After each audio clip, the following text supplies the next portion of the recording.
Assalamualaikum warahmatullahi wabarakatuh.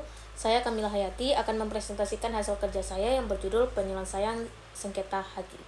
Jadi, dalam menyelesaikan sengketa haki ini ada dua jalur penyelesaiannya, yaitu jalur litigasi atau disebut dengan pengadilan dan juga non litigasi atau di luar pengadilan. Jalur litigasi ini merupakan the last resort atau ultimatum remedium yang memang digunakan atau upaya terakhir ketika jalur non litigasi yang digunakan di awal itu tidak membuahkan hasil. Menurut Undang-Undang Nomor 19 Tahun 2002 tentang Hak Cipta, khususnya pada pasal 59, penyelesaian sengketa perkara hak cipta itu dapat diselesaikan melalui pengadilan niaga. Pengadilan niaga sendiri ini merupakan pengadilan khusus yang memang berada dalam lingkup pengadilan umum yang dibentuk dan bertugas menerima, memeriksa dan juga memutus serta menyelesaikan permohonan pernyataan pailit dan penundaan kewajiban pembayaran utang serta perkara lain di bidang perniagaan. Hukum acara yang digunakan pada pengadilan niaga selain pada hukum acara perdata atau HIR dan juga RBG, dalam hal tertentu terkadang digunakan hukum acara khusus berdasarkan aturan perundang-undangan di bidang hak kekayaan intelektual. Jadi, apabila menyangkut hak cipta, aturan khususnya itu akan diambil melalui Undang-Undang Nomor 19 Tahun 2002 tentang hak cipta. Dan hal itu sesuai dengan asas lex specialis dari HIR atau RBG dan hukum acara perdata lainnya. Pemilik hak cipta itu dia berhak untuk mengajukan tuntutan ganti rugi ke pengadilan niaga.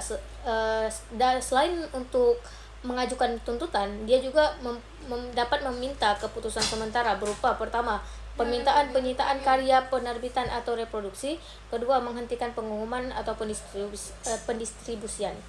Dalam tata cara penyelesaian sengketa haki, tepatnya dalam pasal 112 sampai dengan pasal 119 Undang-Undang Hak Cipta mengatur mengenai ketentuan adanya denda dan tindak pidana penjara apabila melakukan tindak pidana mengenai hak cipta. Akan tetapi, harus diperhatikan juga dalam pasal 120 bahwasanya hak cipta ditegaskan bahwa tindak pidana dalam Undang-Undang Hak Cipta itu adalah delik aduan, yang artinya hanya dapat dituntut ketika ada korban yang mengajukan kepada pihak kepolisian terkait dengan pelanggaran hak cipta. Selanjutnya ada penyelesaian sengketa haki melalui jalur non litigasi.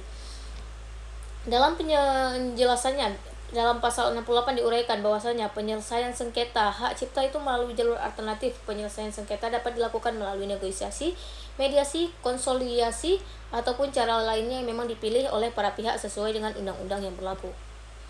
Pertama itu ada namanya negosiasi. Negosiasi itu merupakan metode ADR yang paling sederhana, di mana para pihak itu yang bersengketa melakukan perundingan secara langsung tanpa melibatkan pihak ketiga. Dalam negosiasi ini, para pihak berupaya untuk mencari solusi yang dapat diterima bersamaan dengan cara saling bertukar informasi, mengidentifikasi kepentingan masing-masing, serta mencari titik temu dari permasalahan yang ada. Selanjutnya ada namanya mediasi. Untuk mediasi ini hampir mirip prosesnya dengan negosiasi, akan tetapi dia melibatkan pihak ketiga yang netral, yaitu disebut sebagai mediator untuk memfasilitasi dialog antara para pihak yang bersengketa.